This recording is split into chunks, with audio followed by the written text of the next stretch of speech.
Hey guys, today's video is all about looking at the problem of no melody in your solos and just running up and down the scales. Point one is, when you sit down and you want to create a solo or anything like that, when you find yourself running up and down the scales without really saying anything and it's just nonsense, the key is awareness, to know that you're doing it. Say, right, I'm playing like ass, it sounds like ass, I'm playing like a knob, stop it. The key is awareness. Actually just physically stop yourself doing it and think, right, we have to get creative here.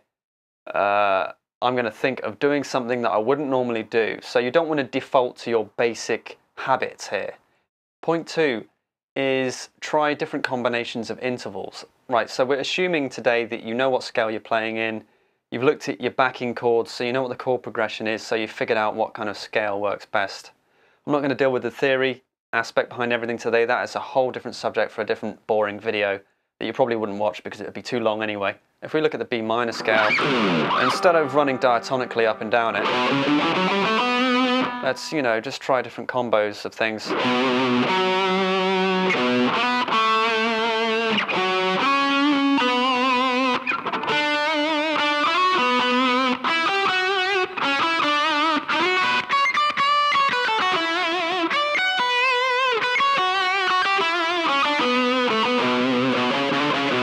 And just try it out over the chords and see what sounds good. Just don't default to running up and down through it using every step of the scale. Just miss some notes out. Point three deals with the actual pacing of the phrasing. Vary the timing of the notes. You don't want to be playing like all 8th notes or all 16th notes. You don't want it to be like, 1, 2, 3, 4, 5, 6, 7, 8, 9, like a robot. Phrasing is all about, well, it's like talking really. When you talk, you don't talk like this with every word you say sounding exactly the same. It's rhythm.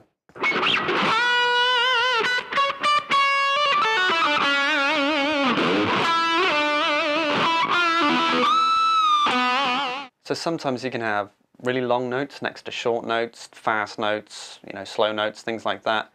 So play with the timing. Phrasing isn't just about the notes you choose, it's also about how you time things and pace it and put it together. Number four is a really interesting point. Now this one might be the most useful to you. It is repetition and variation. Now in any kind of song, you usually going to have a verse, things like that. And let's take the number 4. Let's say in a verse you might repeat a phrase 4 times, like if it's the singer, or a guitar line in a verse or something like that. So let's take 4. So let's establish a theme first, like a melody. Let's do it in D. I'm going to use these notes.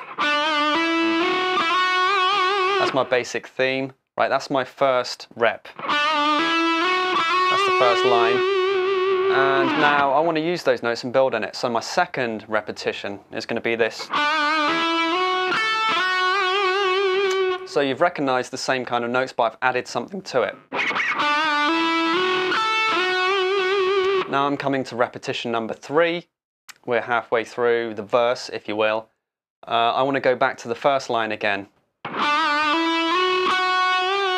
but make it slightly different. So we've got that little extra bend at the end.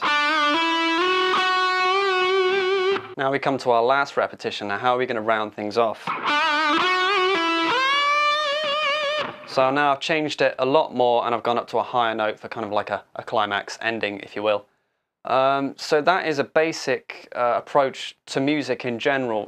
Create a theme, establish the melody, but create repetitions of it, but vary it slightly each time to keep it interesting, okay?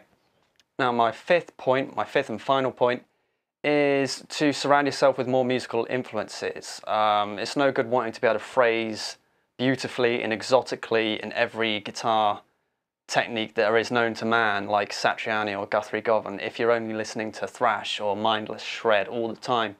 You need to consume the sort of influences where people are creating music, writing really musical solos, the type of things where you could hum the solo back again, or you can memorize it, you can actually recall it in your mind. So, really simple point, but something that a lot of people overlook. If you want to become the type of guitar player that you're thinking about, then you have to start listening to the influences which will give you that sort of inspiration. Okay, it's a very simple point, but a lot of people do overlook that. So nothing too deep, Nothing too theoretical today, just some really simple points that hopefully you can just take right now and start fucking around with, basically, and hopefully making a difference to your approach when you sit down and write a solo. So that's pretty much it. I'll see you guys next time. Cheers for watching.